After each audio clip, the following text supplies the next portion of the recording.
సేవకులు బిడలు వచ్చేసరికి ఇక మొత్తం అందరూ వ్యభిచారులుగా మారిపోవాలి. ఆడపిల్లలు అయితే వ్యభిచారులుగా మారిపోవాలని, మగపిల్లలు అయితే ఇక ఏకంగా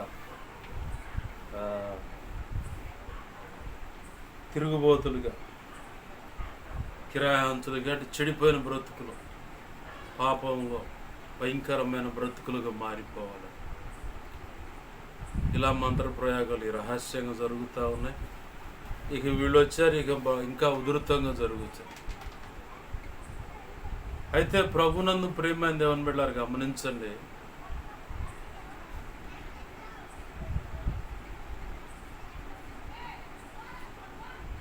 ప్రతి ఒక్కరు గమనించాల్సిన విషయం ఏంటంటే శ్రమలకు ఎదుర్కోవటానికి సిద్ధపడాలి. ఎన్నో రకాలుగా శ్రమలు ఇక మనకు ఎదురవుతాయి. క్రీస్తు రాకడకు సమీపంగా ఉన్నాం. ప్రతి క్రైస్తవుడు శ్రమలకు సిద్ధపడాలి. పౌలు భక్తుడు ఎన్నో భయంకరమైన వ్యతిరేకతలు, ఎన్నో రకాల శ్రమలు, అసలు ఏకంగా అయితే కొంతమంది తాను చెప్తున్నటువంటి బోధ నచ్చక, తాను చెప్తున్నటువంటి బోధను బట్టి ఈ క్రీస్తు యొక్క మార్గము, క్రీస్తు యొక్క రాజ్య సువార్త విస్తారంగా ప్రకటించబడుతున్న దాన్ని బట్టి, అనేక సంఘాలు కట్టబడతాన్ని బట్టి, అనేకమైన వ్యక్తులు రక్షణలోకి రావటాన్ని బట్టి, ఆ ప్రాంతంలో స్థానికంగా అక్కడ ఉన్నటువంటి యోధ మత పెద్దలు కానీ, యువత మతానికి సంబంధించిన విషయాలు కానీ, ప్రతి దాంట్లో ఇతగాడు కనుక ఈ రకంగా ప్రకటిస్తే, ఒకప్పుడు వాళ్ళతో పాటు ఉన్న వ్యక్తే, ఒకప్పుడు వాళ్ళు చెప్పిన మాటలు విని క్రైస్తవం మీద తిరగబడ్డవాడే, కానీ క్రీస్తు రక్తంలో కడగబడి, క్రీస్తు దర్శించిన దాన్ని బట్టి, క్రీస్తు రక్తంలో కడగబడి, పరిశుద్ధాత్మ పొంది, సౌలు కాస్త పౌలుగా మార్చబడి, ప్రభు ప్రేమ చేత నింపబడి, ప్రభు కొరకు ప్రాణాలు అర్పించడానికి సిద్ధపడి ముందుకు సాగిపోతూ దేవుని మాటలు ప్రకటిస్తుంటే, ఆ మాటలు ప్రకటించటం నచ్చక, అనేకులు మార్పు చెందటం నచ్చక, కొంతమంది నడుం బిగించి కక్ష కట్టి తప్పుడు కేసులు బనాయించి, తప్పుడు సాక్ష్యాలు సృష్టించి సిద్ధపరిచి, ఆ సాక్ష్యాలను సిద్ధపరిచి, ఎప్పుడు దొరుకుతాడో అదును చూసుకొని మరి తప్పుడు కేసును బనాయించి తీసుకువెళ్ళి జైల్లో పెట్టి, ఆయన బయటికి రానియకుండా చెరసాల బందీగా మార్చేస్తే ఇక సంఘాలే కట్టబడవు, ఏముండవు, సేవ లేదు, సంఘం లేదు, మొత్తం దరికి వస్తాయి అనుకో. కానీ ఆ సంఘం ఆ శ్రమలలో ఆ తప్పుడు కేసులు పెట్టిన తన గురించి తాను సాక్ష్యం ఇచ్చుకుంటూ ప్రభు కొరకు ఆ శ్రమలను సంతోషంగా అనుభవిస్తూ, ప్రభువునందు ఆనందించండి, మరలా చెబుతున్న ప్రభువునందు ఆనందించండి. ఆ శ్రమలలో కూడా ఆయన ఆనందించాడు. ఈరోజు చాలామంది క్రైస్తవుల మీద భయంకరమైన సేవకులను టార్గెట్ చేశారు, క్రీస్తు రక్తంలో కడగబడ్డలను టార్గెట్ చేశారు. ఆ వ్యక్తుల మీద తప్పుడు కేసులు పెట్టి, తప్పుడు సాక్షులు నిలబెట్టి జైలు పంపిస్తున్న వాళ్ళు ఉన్నారు, పంపించాలనుకుంటున్న వాళ్ళు ఉన్నారు. తప్పుడు సాక్ష్యాన్ని సిద్ధపరిచి ఏదన్నా ఒక అదును దొరికితే ఆ సాక్ష్యాన్ని బట్టి తీసుకొని వెళ్ళిపోయి తప్పుడు కేసు పెట్టి ఇక లైఫ్లో బయటికి రాకుండా చేయాలని చెప్పని చాలామంది సేవకుల విషయంలో నడుం బిగించున్నారు. నేనంటాను, క్రైస్తవ్యంతో పెట్టుకున్నవాడైనా, క్రీస్తు రక్తంలో కడగబడిన వ్యక్తులతో పెట్టుకున్నవాడైనా, ప్రత్యేకంగా దేవుని చేత అభిషేకించబడి దేవుని సేవలో వాడబడుతున్న వాడితో పెట్టుకున్న వాళ్ళైనా, మందిరాలతో, సంఘాలతో ఎవడైనా వ్యతిరేకంగా ఏ రాజకీయ నాయకుడున్నా, ఏ ప్రధానమంత్రి అయినా, ఏ ముఖ్యమంత్రి అయినా, ఏ ఎమ్మెల్యే అయినా, ఏ ఎంపీ అయినా, ఏ కేంద్ర మంత్రి అయినా, ఏ రాష్ట్ర మంత్రి అయినా, ఎవరైనా సరే, పేరుగాంచిన గొప్ప కులస్తుడైనా సరే, ఎవరైనా సరే, ఖచ్చితంగా ప్రభు చిత్తం అయితే రక్షణ పొంది ఆ సంఘంలో సభ్యుడన్న అవుతాడు. లేదా అసలు భూమి మీద లేకుండా చంపబడతాడు. అనేకులకు భయం అనేది కలిగేలాగా పనిచేస్తాడు, చంపటం అనేది. ఇజ్రాయేలు అనే పేరు ప్రపంచ పటంలో లేకుండా చేస్తానన్నాడు ఈ మధ్య కాలంలో ఇరాను ప్రధానమంత్రి. ఇరాన్కు ఇజ్రాయెల్కు మధ్య యుద్ధాలు జరుగుతూ ఉన్నాయి. ఆ యుద్ధాల మధ్యలో ఆ ఇరాన్ ప్రధానమంత్రి అన్నాడు, ఇజ్రాయెల్ అనే పేరే ప్రపంచ పటంలో లేకుండా చేస్తానని. ఈయన కాదు కదా, ఈయన తాత ముత్తాతలు దిగి వచ్చినా కానీ జరగదు. ఎందుకో తెలుసా? ఐగుప్తు నుంచి తన ప్రజలను కనాను దేశం అని ఇప్పుడు ఇజ్రాయెల్ దేశానికి దేవుడు వాళ్ళని నడిపించేటప్పుడు ప్రారంభంలో ఐగుప్తులు 10 అద్భుతాలు చేసి 10వ అద్భుతం ఆ ఫరో యొక్క వారి ఐగుప్తుల యొక్క ప్రథమ సంతానమైనటువంటి కడుపును పుట్టిన పిల్లలందరినీ చంపేశారు. ఎవరు? ఇజ్రాయేలీలు కాదు, దేవుడు. అది 10వ అద్భుతం. అది జరిగిన తర్వాత మీకు దండం పెడతాం, మా కాడ నుంచి పోండి మీరు అని చెప్పని బతిమలాడారు. అలాగ వాళ్ళ కాడున్న సొమ్ము కాస్త ఇజ్రాయెల్ ప్రజలకు ఇచ్చి పంపించేశారు.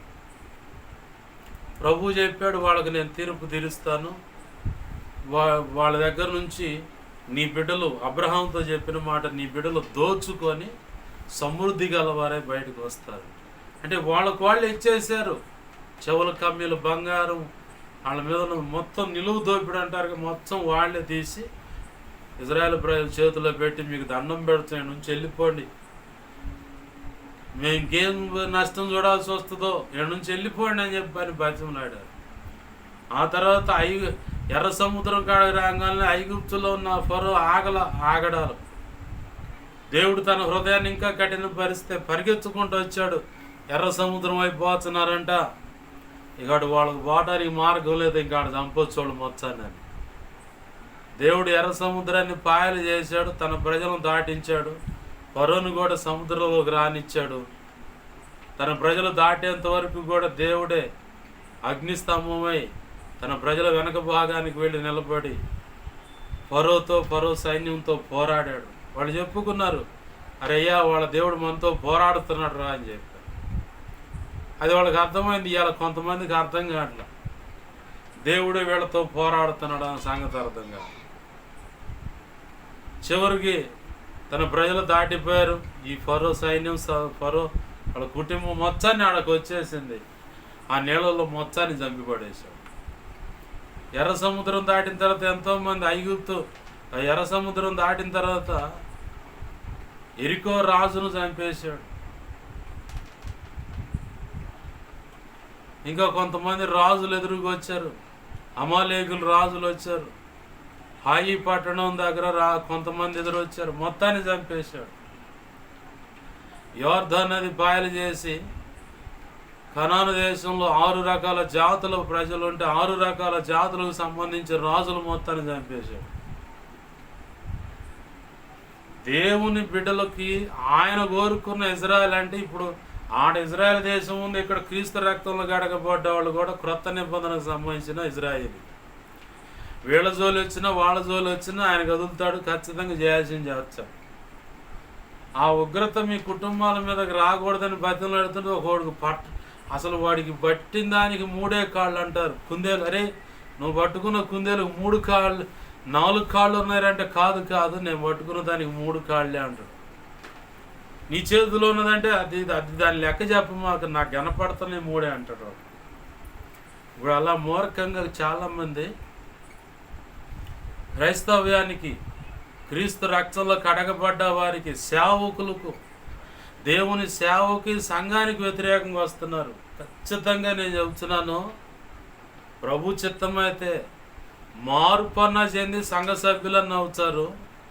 లేదంటే మాత్రం ఖచ్చితంగా శవాలుగా ఇళ్ల ముందు పండేయాల్సి వస్తుంది అందరినీ. ఆయన అనుకుంటే ఇంటిళ్ళ 10 మొత్తాన్ని చంపుతాడు. లేదు, వీళ్ళలో భయం పుట్టాలంటే ముందు ఒకడిని చంపుతుడు.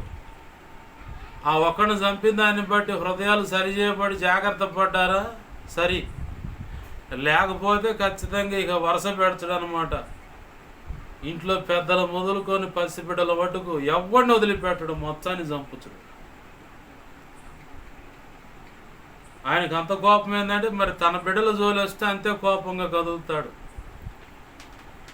మరి ఈ లోకంలో తన బిడ్డల విషయంలో ఎవడైనా జోక్యం చేసుకుంటే తల్లిదండ్రులు కదలరా? కొంతమంది రాజకీయాలు చేస్తూ ఉంటారు. అమ్మ ఒక టైపు ఉంటే నాన్న ఒక టైపు ఉంటే పిల్లలు ఇంకో టైపులో ఉంటారు. అమ్మకి నాన్నకి ఏమో ఒక వ్యక్తి అంటే పగ, మరి కొడుకుకి కానీ కూతురికి కానీ ఆ వ్యక్తి అంటే ప్రేమ. ఇది కపటం. అంటే సంగతి తెలుసుకోవడానికి వేస్తున్న స్కెచ్ అన్నమాట. అరే 4 ఆకులు మేసిని తినేవాడికి నీకని తెలివితేటలుంటే పరిశుద్ధ గ్రంథాన్ని చదువుతా పరిశుద్ధాత్మ చేత నింపబడి నడిపించబడుతున్న, ప్రత్యేకంగా అభిషేకించబడి దేవుని చేతుల్లో వాడబడుతున్న వాడికి ఇంకెన్ని తెలివితేటలు ఉండాలా? లోక సంబంధమైన వ్యక్తికి నీకే అన్ని తెలివితేటలు ఉంటే దేవుని వాక్యము చేత నింపబడి దేవుని వాక్యము ప్రకారం బ్రతుకుతూ దేవుడు అనుకున్నట్టుగా దేవుని పనులు కొనసాగుతున్నవాడికి ఇంకెన్ని తెలివితేటలు ఉండాలా? నీకంటే పెచ్చు తెలివితేటలు ఉంటాయి. ఎలాగో ఒక చిన్న విషయం చెప్పి నేను నా మాటలు ముగిస్తాను. ఆ మధ్యకాలంలో ఒకడు సేవకుని చంపడానికి టార్గెట్ పెట్టుకున్నాడు.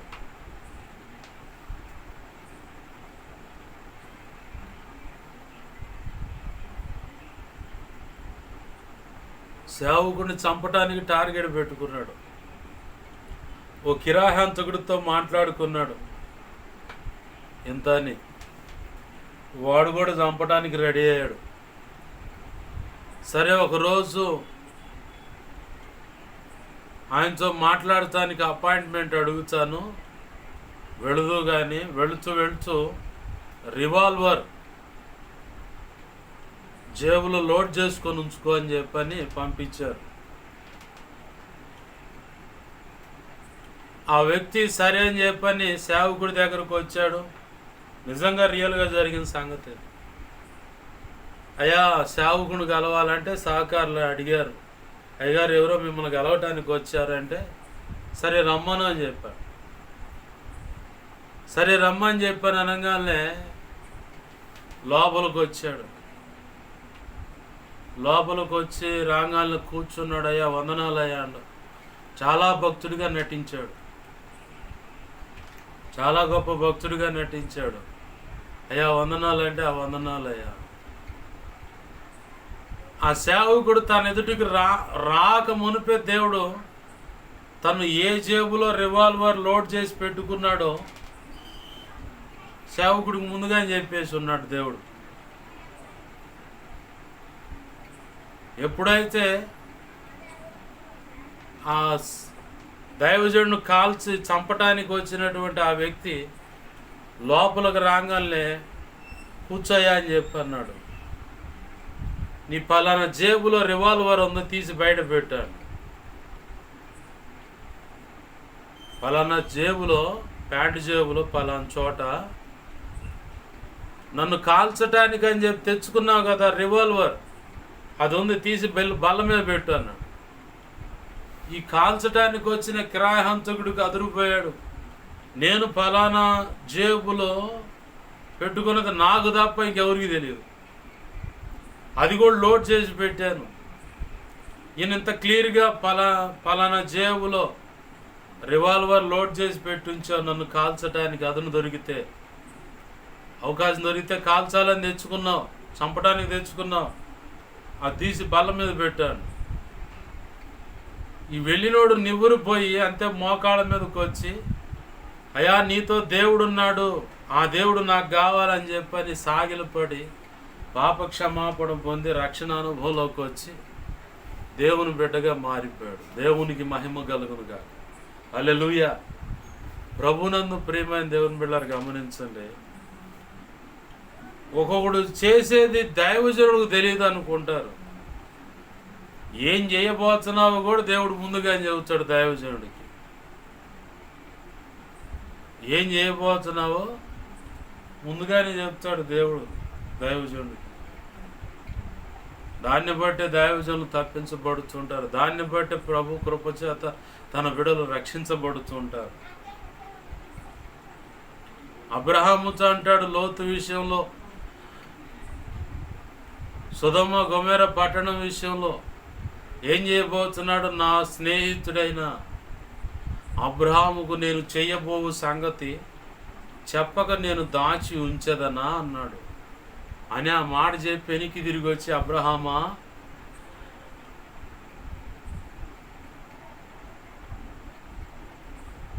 సొదొమ గొమొర్రా పట్టణాలలో ఎవరైనా నీకు ఉన్నారా? ఆ పట్టణ విషయంలో ఇలా చేయబోతున్నాను అన్నట్లుగా మాట్లాడితే ఇక అబ్రహాం ప్రార్థన మొదలుపెట్టాడు. లోతు భార్య బిడ్డల కోసం, అతను కలిగిన సమస్తం విషయం బతిలాడి లోతు విషయంలో ఇలా అడుగుతున్నాడు అని దేవుడికి అర్థమై, సరే నేను తప్పిస్తాను పోవాలి. జరగబోయే సంగతులు ఖచ్చితంగా దేవుడు తన దాసులకు తెలియపరుస్తాడు. పరిశుద్ధాత్మ చెప్పినట్టు ఏ వ్యక్తులైతే వింటారో, విశ్వాసైనా సరే, పరిచారకులైనా సరే, సంఘ పెద్దలైనా సరే, ఏ వ్యక్తులైతే ఆయన చెప్పినట్టుగా నడుచుకుంటూ భక్తి చేస్తూ బ్రతుకును కట్టుకుంటూ కుటుంబాన్ని కట్టుకుంటూ ఆయన కనుసన్నల్లో ఎవరైతే అడుగులు వేస్తూ బ్రతుకుతూ సాగిపోతుంటారో వాళ్ళ ఖచ్చితంగా ప్రభు తాను చేయబోతుంది, చేస్తున్నది, ఎవరెవరు ఎలాంటి ఉద్దేశాలతో మనసులో ఎటువంటి హృదయంలో ఎటువంటి సంగతులు పెట్టుకొని పైకి ప్రేమను ఎంతగా కనబరుస్తున్నారు, లోపంలో ఎంత కపటము, కుట్ర, హత్య చేసే గుణము, అంటే చంపేంత గుణాలు ఉన్నాయో, కక్షలు, ప్రతీకారాలు ఉన్నాయో, వాళ్ళు పైకి ఎంత ప్రేమగా ఉన్నారో మొత్తం చెప్తాడు దేవుడు. అలా చెప్పబట్టే పౌలు గారు కానీ తనతో పాటు ఉన్న వాళ్ళు కానీ వాళ్ళకి ఎదురవుతున్న అనేక శ్రమలలో ప్రభువు ఇచ్చిన ఆలోచన, ఆయన కృప ద్వారా తప్పించబడ్డారు. పరిశుద్ధాత్మ దేవుడు ఇచ్చినటువంటి ఆలోచన చొప్పున గైడెన్స్ ప్రకారం తప్పించబడ్డారు. ఒకటి, కొన్ని చోట్ల ఆ శ్రమలలో కూడా నిలబడాల్సి వచ్చింది. నిలబడ్డప్పుడు వాళ్ళు ఒకటే చేశారు, అటు ఇటు చూడాల, శ్రమలు పెడుతున్న వారి వైపు చూడాల, శ్రమలు పొందుతున్న మా తప్పిదమేమీ లేదని తెలిసినా, అసలు ఆ శ్రమలు పొందేలాగా కుట్ర చేసిన వాళ్ళు ఎవరో కూడా తెలిసినా, ఎవరు ఎలాంటివి చేస్తున్నారని తెలిసి ఎదుటి వ్యక్తులు ఈ శ్రమలు పడుతున్న వారి వైపు చూస్తూ ఉన్నా, వీరు వారి వైపు చూస్తూ ఉన్నా మౌనంగా అంతే దేవుని వైపు చూశారు. దేనికో తెలుసా? ఆయనకే తప్పలేదు, యేసయ్యకే. ఈ లోకంలో ఉన్నటువంటి వ్యక్తులు శ్రమల పాలు చేశారు, నిందల పాలు చేశారు, కఠినమైన మాటలు పలికారు. నువ్వు అక్రమ సంబంధం వల్ల పుట్టినటువంటి వ్యక్తి అన్నట్టుగా ఇండైరెక్ట్గా మాట్లాడారు. అసలు నువ్వు దెయ్యం పట్టినోడు అని చెప్పని అన్నారు. అంటే నచ్చక ప్రభు చేస్తున్నటువంటి అద్భుతాలు, ప్రభు ద్వారా జరుగుతున్నటువంటి కార్యాలు, ప్రభు చేస్తున్నటువంటి స్వస్థతలు, గుడ్డివారు చూపు పొందటం, కుంటివారు నడవటం, పక్షవాయు గలవారు లేచి పరిపెత్తుగా నడవటం, ఓచ చేయగలవారు బాగుపడటం, 18 సంవత్సరాలు నడువంగిపోయిన స్త్రీ నిలబడటం చక్కగా, చెవిడిదైన మోగదైన మొండి దెయ్యాలు సైతం విడిచిపెట్టిపోవటం, రక్తస్రావం కట్టుకోవటం. 4 రోజుల క్రితం చనిపోయిన వ్యక్తి లాజరో రా బయటకంటే ఎప్పటి హాజరయ్యాడు ఆయన ఎదుట. 3 రోజుల క్రితం పాడి మీద మోసుకొని పోతా ఉన్నారు యవనస్తుడిని, ఒక్కడే కొడుకు, తల్లికి విధవరాలై ఉంది, చనిపోయాడు. ఆమెకు అతను లేకపోతే జీవనం లేదు. ప్రభు ఆ యాయిరు ఆ పట్టణానికి, ఆ ప్రాంతానికి వచ్చాడు. ఆ వృద్ధురాలు పాడి వెనకాల ఏడ్చుకుంటూ వస్తూ ఉంది, కొడుకును మోసుకొని వెళ్తూ ఉంటే ఆ ప్రాంతానికి వచ్చాడు. ఆ పాడిన ఆపమన్నాడు, ముట్టాడు, చేయి పట్టుకొని లేపి సజీవుడుగా తన కుమారుడిని ఆ తల్లికి అప్పచెప్పాడు. ఇలా ఎన్నో, చివరికి చనిపోయే సమయంలో కూడా తన దేహం నుంచి చెందినటువంటి ఆ రక్తం, ఆ నీరు ద్వారా ఆ ఈటతో పొడిచినటువంటి ఆ వ్యక్తికి ఉన్న రోగం తగ్గిపోయింది. అది అద్భుతం. దేవునికి మహిమ కలుగునుగా. రాళ్లతో కొట్టి చంపబోయారు, ఈడ్చుకొని బయటికి లాక్కొని వెళ్ళిపోబోయారు. పలు రకాల ఇబ్బందులు యేసు ప్రభు వారికే తప్పల. మరి ఈ భూమి మీద ఆయన పోలికగా సేవ చేయాలని, ఆయనతో పాటు నడవాలని, ఆయనలో కొనసాగాలని, ఆయన కొరకు బ్రతకాలని చెప్పని మరి నడుం బిగించినటువంటి పౌలు గారితో పాటు ఉన్న కొంతమందికి శ్రమలు తప్పకుండా ఉంటాయా? ఖచ్చితంగా శ్రమలు అనుమతింపబడ్డాయి. అసలు ఇంకొక విలువైన మాట ఏంటంటే, ఎవరైతే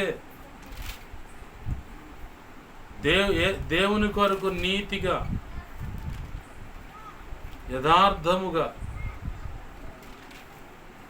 శ్రేష్టమైన భక్తి చేయడానికి నడుం బిగిస్తారో వారు ఖచ్చితంగా శ్రమలు అనుభవిస్తారనే లేఖనం సాక్ష్యం ఇస్తుంది. ఏమంట? ఎవరైతే రోషం కలిగిన భక్తి సాధన చేయాలని, ప్రభు కొరకు రోషం కలిగిన భక్తి సాధన చేయాలని ఎవరైతే నడుం బిగిస్తారో వారికట ఖచ్చితంగా శ్రమలు పొందాల్సిందేనండి. శ్రమలు పొందితేనే ఖచ్చితంగా వాళ్ళు శ్రమలు పొందుతారని లేఖనం సాక్ష్యం ఇస్తూ ఉంది. ఎవరైతే సద్భక్తి చేయనుద్దేశించారో ఆ సద్భక్తి చేయనుద్దేశించిన వారికి ఖచ్చితంగా శ్రమలు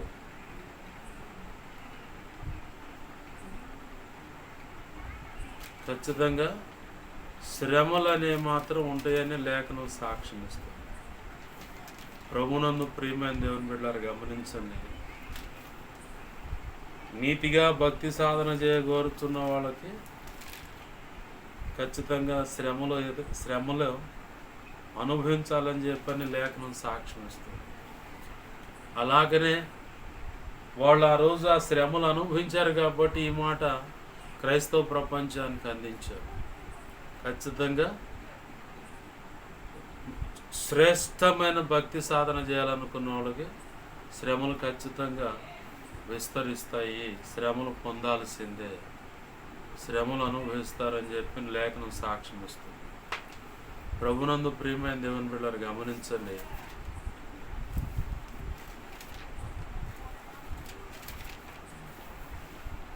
పౌలు గారు ఎన్నో రకాల శ్రమలు అనుభవించాడు.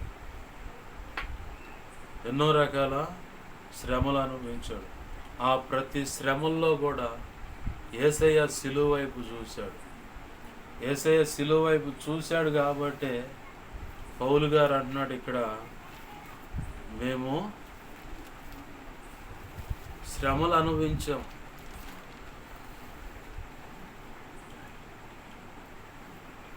మేము శ్రమ 5వ వచనం, క్రీస్తు యొక్క శ్రమలు మా యందు ఎలాగూ విస్తరించుచున్నావు.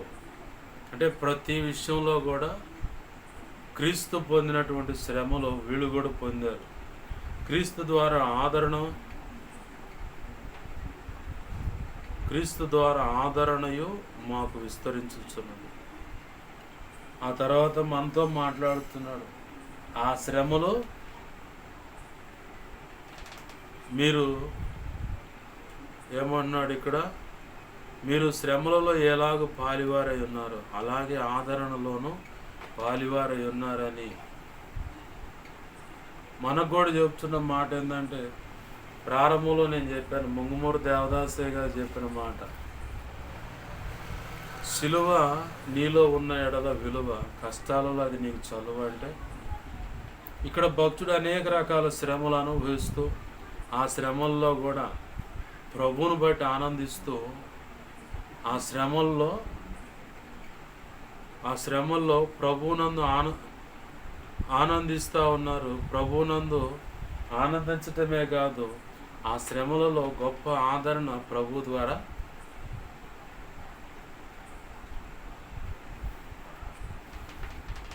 ఆ శ్రమల్లో ప్రభు ద్వారా గొప్ప ఆదరణ పొందుకోగలుగుతున్నారు.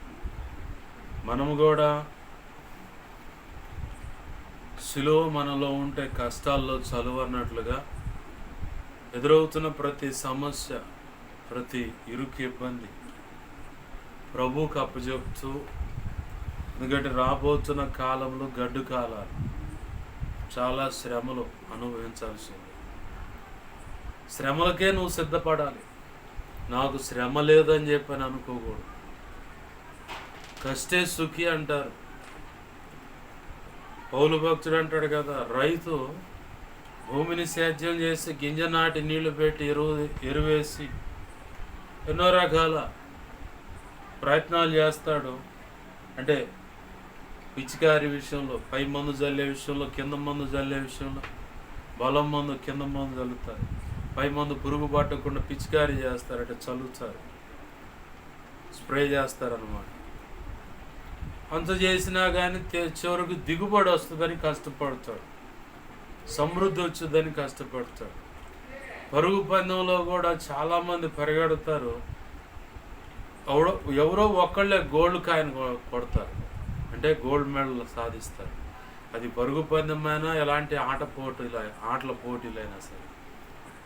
అయితే చాలామంది ప్రయత్నం చేస్తారు కానీ ఒక్కళ్ళే ఆ గోల్డ్ మెడల్ అనేది, ఆ కప్పు అనేది కొట్టేది. అలాగనే ఎంతోమంది మనతో పాటు భక్తి సాధన చేస్తుంటారు. కొంతమంది వాళ్ళకి ఎదురవుతున్న మరి ఈ వ్యవసాయం చేసే వ్యవసాయకుడికి నష్టాలు ఉండవా? ఉంటాయి. కష్టాలు ఉండవా? ఉంటాయి. పరుగు పందెంలో పరిగెత్తేవాడుగా ఒక స్పోర్ట్స్ ఏదన్నా కానీ, ఒక ఆటను గురిపెట్టుకొని ఆట ఆడుతున్న వాళ్ళకి కానీ, ఏదైనా జాబ్ కొట్టాలకు ఎన్నో దెబ్బలు, ఇరుకులు, ఇబ్బందులు ఉంటాయి. అయినా కానీ తన గోల్ ఒకటే, ఆ గోల్డ్ మెడల్ సాధించాలి, ఆ కప్పు సాధించాలి. క్రైస్తవత్వం మీద కానీ, క్రీస్తు బిడ్డల మీద కానీ వ్యతిరేకంగా చెలరేగుతున్న వాళ్ళ గోల్ కూడా ఒకటే, ఎట్లయినా సరే వీళ్ళని మట్టు పెట్టాలి, అసలు వీళ్ళు అనేదే లేకుండా మొత్తాన్ని తుడిచేయాలన్నది వాళ్ళ లక్ష్యం. జరుగుతుంది? జరగదు, ఎప్పటికి కూడా జరగదు. మళ్ళీ చెబుతా నేను సాక్ష్యం. క్రైస్తవుల విషయంలో కానీ, సంఘం విషయంలో కానీ, బోధ విషయంలో కానీ, సేవకుడి విషయంలో కానీ ఎవడైనా వ్యతిరేకంగా లేచాడా? రెండే ఆప్షన్లు ఇస్తాడు దేవుడు అతనికి, స్త్రీకైనా పురుషుడికైనా. రెండు ఆప్షన్లు ఇస్తాడు. ఒకటి, మారు మనసు పొంది రక్షణ పొంది ఆ సంఘంలో సభ్యుడన్న అవటం, లేకపోతే అనేకులు ఇంకా అట్లాంటి పని చేయకుండా ఉండటానికి అసలు ఆ వ్యక్తిని భయంకరమైన చావుకు అప్పచెబుతాడు. ఇరాన్ ప్రధానమంత్రి అలానే చచ్చాడు. హెలికాప్టరు ఏమైందో ఏమో తెలీదు, కుప్పగూలింది, ముక్కలుగా అది కుప్పగూలి బ్లాస్ట్ అయిపోయింది. ఇంకా ఆయన ముక్కలు ఏరుకొచ్చి సమాధి పెట్టిగా పెడితే ఆడి చావుకు చాలామంది పండగ చేసుకున్నారు, కేకులు కట్ చేసుకొని సంబరాలు చేసుకున్నారు. ఏంటంటే వీడింత దుర్మార్గుడయ్యా అని చెప్పి సాక్ష్యం వస్తుంది బయట. ఇజ్రాయెల్ దేశం జోలిపోయింటే దేవుడు జోలిపోతే ఇక అసలు లేకుండా పోయాడు. క్రైస్తవుల విషయంలో మన భారతదేశంలో అయినా, ఆంధ్ర రాష్ట్రంలో అయినా, ఇంకెక్కడైనా సరే క్రైస్తవుల విషయంలో ఎవరైనా ఏదైనా చేయాలని చూస్తే క్రైస్తవుని శ్రమ పెట్టిన వాడికి కష్టాలు, నష్టాలు భయంకరంగా ఉంటాయి. ఈ ఇంటిలో 10 రోగాలే ఒక క్రైస్తవుడికి జరిగిన నష్టం ఆడగనపడుతుంది అన్నమాట. రోగాల మయం. ఈ రోగాలు వస్తుందో దాన్ని బట్టిన కారణం వాళ్ళకి తెలుసు, అయినా సరే వాళ్ళ మూర్ఖతను విడిచిపెట్టరు, ఏదో సాధిద్దాం అనుకుంటారు. పౌలుతో అంటాడు దేవుడు, సౌలా సౌలా మునికోనకు ఎదురుదన్నుట సాధ్యమేనా అంటాడు. అంటే ఒక కత్తి ఎదురు పెట్టుకొని కోపు కలిగినటువంటి ఒక సేలో మేకు ఎదురు పెట్టి అమాంతంగా కాల్చుతుంది, అది ఏం చేస్తుంది? అది చీల్చిపడేస్తుంది. అసలు సాధ్యమేనా అంటాడు ప్రభు. సాధ్యం కాదు కాబట్టి సౌలు అనే క్రూరంగా ఎగబడిన వాడిని ప్రభు చిత్త ప్రకారం దర్శించి రక్షించాడు.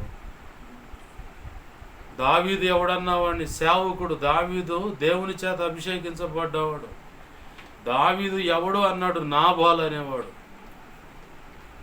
దేవుడు మొత్తితే బిర్రుగా బిగుసుకొని మంచంలో పడ్డాడు. చివరికి గుండె పగిలి నెత్తురుగక్కి చచ్చాడు అన్నమాట.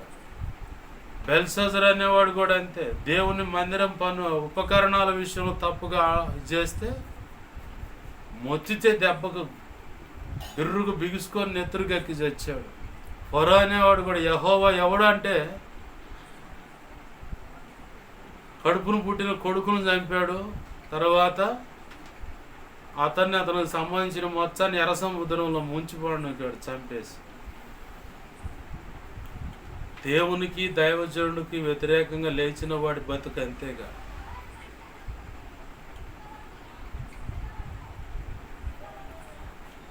కొంతమంది మందిరం మీద ఉన్న మందిరంకి వచ్చే సేవకుడు, నడిపించే సేవకుడి మీద, ఆ సంఘానికి వెళ్ళే సంఘ సభ్యుల మీద మంత్రప్రయోగాలు చేస్తూ ఉన్నారు. చేపించు, మంత్రి ఇచ్చే నీళ్లు జల్లు, రేపొద్దున నీ శవం మీద పోచారు ఆ నీళ్లు. ఈడ మంత్రి ఇళ్ల మీద కానీ మందిరాల మీద కానీ, ఆ మందిరానికి వెళ్ళి వాళ్ళ ఇళ్ల మీద, వాళ్ళకి సంబంధించిన వాహనాల మీద, దేని మీద ఎట్లాంటి నీళ్లు కలిపినా, ఎట్లాంటి నీళ్లు మంత్రించి నీళ్లు చల్లినా రేపొద్దున మీ శవాల మీద చల్లుతారు ఆ నీళ్లు. శవాన్ని ఇంటి ముందు వండబెట్టి శవ స్నానం చేపించారుగా, ఆ నీళ్లుగా మారుతాయి ఈ నీళ్లు. ఖచ్చితంగా జరుగుతుంది పద్ధతి మానుకోకపోతే. భయంకరమైన పరిస్థితులు క్రైస్తవుల మీద చేస్తూ ఉన్నారు. అయినా సరే భయపడేది ఏముండదు. ప్రభు మన పక్షం ఉండగా మనకు విరోధి ఎవడు? ఆమేన్, హల్లెలూయా. ప్రభునందు ప్రియమైన దేవుని బిడ్డలారా, ప్రభు కృప చేత ధైర్యం పొందుకుందాము. ఎలాంటి శ్రమలు, ఇక్కడ భక్తుడైన పౌలు గారికి అనేక రకాల శ్రమలు ఎదురయ్యాయి. అయినా వాటన్నిటిని ఏమాత్రం లక్ష్య పెట్టలేదు. ప్రభు వైపు చూశాడు. ఆ శ్రమలలో కూడా మొరపెట్టగా ప్రభు కృప ద్వారా, పరిశుద్ధాత్మ ద్వారా కలిగినటువంటి గొప్ప ఆదరణతో అనేక మంది శ్రమలు పొందుతూ ఉంటే వాళ్ళకి ఇలా వెళ్ళాలి, ఇలా వెళ్ళాలి, ఇది పరిస్థితి అని చెప్పని వాళ్ళకు తన వంతుగా అనుభవ జ్ఞానము చేత, తను అనుభవించినటువంటి అనుభవం నుంచి ప్రభు ఇచ్చినటువంటి గొప్ప ఆదరణ, ఆశీర్వాదం, ఆ శ్రమలలో నుండి వచ్చినటువంటి ఆశీర్వాదం ఎలా ఉంటుందంటే, అలాంటి శ్రమలు అనుభవిస్తున్న వాళ్ళు వాళ్ళ ముందుకు వచ్చినప్పుడు, ఈ శ్రమలు అనుభవించిన వాళ్ళ ముందుకి, అలాంటి శ్రమలు అనుభవిస్తున్న వాళ్ళు వీళ్ళ ముందుకు తేగానే, ఒకప్పుడు నేను కూడా అలానే ఉన్నాను, కానీ ప్రభువు పాదాలు పట్టుకున్నప్పుడు ఇంత గొప్ప కృపనిచ్చి ఆలోచన చెప్పి ఇలా తప్పించాడు, నీకు కూడా సహాయం చేస్తాడని ఇలాగ చెప్పిన దాన్ని బట్టి అవతల వ్యక్తులు బ్రతుకు కట్టబడిన దాన్ని బట్టి వచ్చేదే ఆశీర్వాదం. దేవునికి మహిమ కలుగును గాక. హల్లెలూయా. ప్రభు పాదాలు పట్టుకుందాం, ప్రభువుని అడుగుదాం. ఖచ్చితంగా మనం శ్రమలకు సిద్ధపడతాం. ప్రభు కృప ద్వారా ఆదరణ పొందుతూ, పరిశుద్ధ ఆత్మ ద్వారా ఆదరణ పొందుతూ, ప్రభు యొక్క కౌగిట్లో దాచబడుతూ, ఇక ఉన్నదంతా శ్రమల కాలమే. క్రైస్తవ్యం శ్రమలకు సిద్ధపడాలి. అదే చెప్తోంది లేఖనం కూడా. రానున్నది ప్రభు రాకడ సమీపంగా ఉంది. శ్రమలకు సిద్ధపడాలి. అంచె క్రీస్తు వచ్చే కాలం రెడీగా ఉంది. అంచె ప్రవక్త కూడా వస్తాడు. వాడు సైతాన్ గాడు కూడా వస్తాడు. ఇక వాడు వీళ్ళంతా పెట్టే టార్చర్లు ఇప్పుడు ఆల్రెడీ వాడి చేత వెరిపించబడే ఈ ప్రభుత్వాలు ఏర్పడుతూ ఉన్నాయి. ఒక లెక్కలో ఎవరైతే రావాలనుకున్న ఆ వ్యక్తి రావటం అనేది ఆగటం కూడా చాలా మేలు. ఎందుకంటే వీళ్ళ స్వభావం ఏంటో ప్రపంచానికి, రాష్ట్రానికి, దేశానికి కూడా తెలియపరచబడుతుంది. ఇక ఆ తర్వాత సిగ్గుతో బుద్ధి తెచ్చుకొని జాగ్రత్త పడతారు. రండి ప్రభు పాదాలు పట్టుకొని. మనకి ఏ ప్రభుత్వం వచ్చినా పెద్ద లెక్కే లేదు. ఎందుకంటే ఎవడైనా సరే దేవుడితో, దేవుని సంఘాలతో, సేవకులతో, ఆయన రక్తంలో కడగబడ్డ వాళ్ళతో పెట్టకుండా వాడికి అయితే గీతే ఇక ఫైనల్ శవంగా మారటమే, ఇంకేం ఉండదు. ఆ ప్రభుత్వాలు కూడా కూలిపోతాయి అన్నమాట. మనకు భయమే లేదు. కాకపోతే కొంచెం దేవుని సేవ సజావుగా సాగేది కొంచెం కష్టతరంగా అయితే, ఆ కష్టతరంగా అయిన సేవ కూడా ఇంకా విస్తారమైన ఫలమును చూడగలుగుతాం. సౌలు పుణ్యం అంటే అపోస్తులందరూ చెదరగొట్టబడితే అనేక ప్రాంతాలు స్ప్రెడ్ అయిపోయి రహస్యంగా కూడా చాప కింద నీరులాగా దేవుని రాజ్య శిలువ రాజ్య సువార్త ప్రకటించబడింది.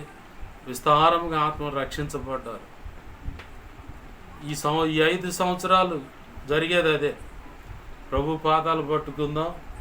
ఖచ్చితంగా ప్రభు కృప, ఆయన హస్తము, సహాయము, పరిశుద్ధాత్మ సహాయపడుతుంది. గొప్ప సేవ ప్రభు కృప చేత మరి 5 ఏళ్లలో వాళ్ళు ఒక రకంగా వస్తే మనం ప్రభు కృప చేత ఇంకొక రకంగా ప్రభు ఇచ్చిన ఆలోచన చొప్పున వెళ్ళి దేవుని సేవ గొప్పగా జరిగించి ఆయన నామాన్ని మహింపరుద్దాం. అటు కృప ప్రభు కృప ద్వారా మనందరికీ అనుగ్రహించును గాక. ఆమేన్. రండి ప్రార్థన చేసుకుందాం.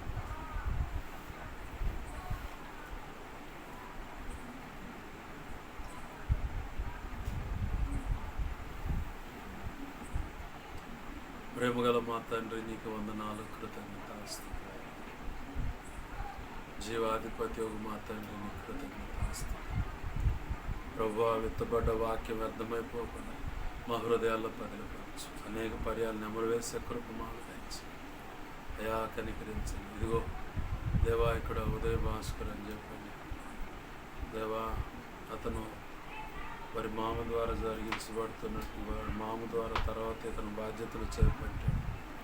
ఎస్ఐయా, మరి ఉదయ భాస్కర్ ఆయన భార్య బిడ్డల మీద, అలాగే ఆ మందిరం మీద, వాళ్ళ ద్వారా ఆ మందిరంలో దేవా ఏకీపిస్తున్నటువంటి సంఘ బిడ్డలకు ఉన్నటువంటి వారందరి మీద, వారి ఇళ్ల మీద, వారికి మరి భార్య బిడ్డలు, భర్త బిడ్డలు, మరి కలిగిన వాహనాలు సమస్తం మీద అయా చెల్లంగి బాలమ్మని చాదబడి క్షుద్ర పూజలు చేపిస్తూ ఉన్నారు.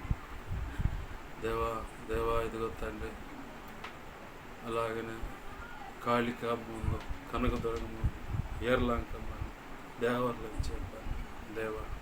మరి అలాగే శివుడు, వెంకటేశ్వరుల ఇలా పలు రకాల దేవి దేవతలను భయంకరమైన బలులు అర్పణ చేస్తూ రక్తాన్ని చిందిస్తూ చాదబడికి సంబంధించిన ముద్దలు చెళ్ళల్లో పెట్టుకొని వాటి ముందు వీళ్ళ పసిబిడ్డల యొక్క రక్తాన్ని వాటి మీద చెల్లిస్తూ చాటల రక్తం పంది పిల్లలను బలిస్తూ ప్రభువా, ఇంకా ఈ దేవా వాళ్ళు అనుకున్నది జరిగితే వాళ్ళ కడుపును పుట్టిన పిల్లలనే బలించడానికి సిద్ధమయ్యారు.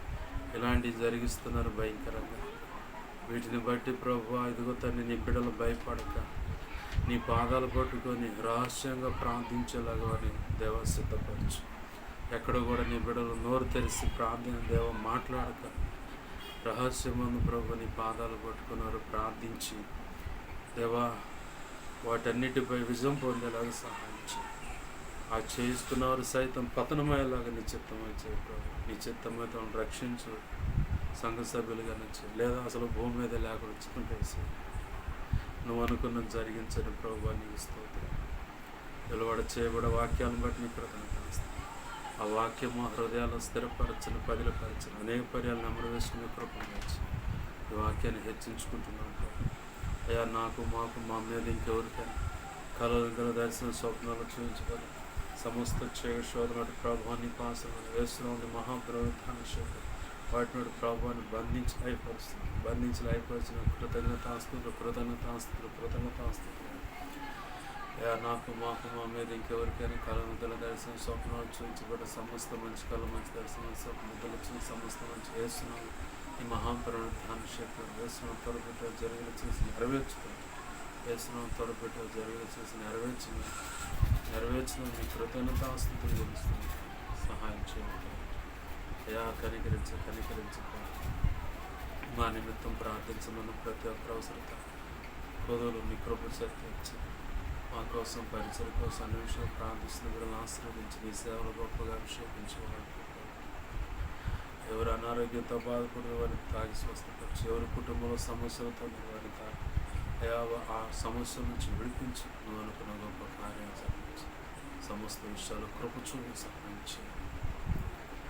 చిన్న మనం పరమ సన్ని చేర్చుకుని పరిశుద్ధ ప్రత్యుత్తరం ఇచ్చి ఈ మాటలు విన్న దాన్ని బట్టి ఎంతమంది ప్రభుని శ్రమలు నువ్వు నిర్ణయించినటువంటి పద్ధతి ప్రకారం శ్రమలకు సిద్ధపడుతున్నావు. వారందరికీ నీ కృపను తెచ్చి గొప్ప ఆదరణ తెచ్చి ఈ చిత్తం నెరవేర్చిన మాటలు మాట్లాడాలి. మా ప్రియుడు మా రక్షకుడు అని యేసే నామమున ప్రార్థన సమస్తం పొందుతారు. నీ కృతజ్ఞతాస్తుతులు చెల్లించి నీ కృపాస్తాలకి సమస్తం నొప్పజెప్పి నేను మహింపరచుకుంటూ 2 తిమోతి 1:12 ప్రకారం ఆ లేఖనం ప్రకారం ఆ ఘడి వరకు కాపాడగా సమర్థనకుడిగా ఆ లేఖనం ప్రకారం ఈ కృప హస్తాలకు నన్ను మమ్మల్ని ప్రార్థనలకు ఇస్తున్న వారందరినీ అప్పచెప్పి నేను మహింపరచుకుంటున్నాను. మా సమస్తం పొందుకొని వేస్తున్నాను ప్రార్థన సమస్తం పొందుకొని నేను మహింపరచుకుంటున్నాను. మా ఆమె. ఇప్పుడు మన తండ్రి అయిన దేవుని ప్రేమయు ఆయన ప్రియకుమారుడైన యేసుక్రీస్తు వారి కృపయు పరిశుద్ధాత్మ దేవుని అన్యోన్య సహాయ సహవాసం సమకూడిన ఈ వీడియో ద్వారా వింటున్నా ఇక ముందు వినబోతున్నా అలాగే సార్వత్రిక సంఘంలో ఉన్న సకల పరిశుద్ధులకు నిత్యత్వము చేరు పర్యాంతరం సదాకాలము చూడండి. ప్రభువు నిర్ణయించినటువంటి ఆ గొప్ప కిరీటం పొందుకొని ప్రభు ద్వారా మెప్పు ఘనత మహిమ బహుమతులందుకు నిత్యత్వంలో ప్రవేశించి వధువులు ఉన్నత స్థానంలో నిలిచి యుగయుగాలు ఆయనతో కలిసి నిత్యరాజ్య పరిపాలన చేసి ఆయన మహిమపరుచుకునే భాగ్యం కలుగు చేయునుగాక. ఆమేన్. యేసు రక్తమున కేల్చి ప్రవేశ రక్తమున కేల్చి ప్రవేశనామం సంపూర్ణమైన విజయం కలుగు. ఆమెన్. అపవాది వాడి దూతల చీకటి అంధకార శత్రువులు అవెంత ప్రమాదం అంతర్పోయి వాటన్నిటికీ అనంతనాశనం సర్వనాశనం నిత్యనాశనం కలిగి వాటి విషయంలో యుద్ధం యెహోవా యేసు రక్తమునకే చేయము. అందరికీ వందనాలు. ప్రభు యొక్క పరిశుద్ధాత్మ అలాగే కృప మీ అందరికీ తోడై ఉండి తన చిత్త ప్రకారం మనం చేపట్టుకు నడిపించి ఆయన మాత్రమే మన ద్వారా మహిమ పొందగలరు. ఆమేన్. అందరికీ వందనాలు.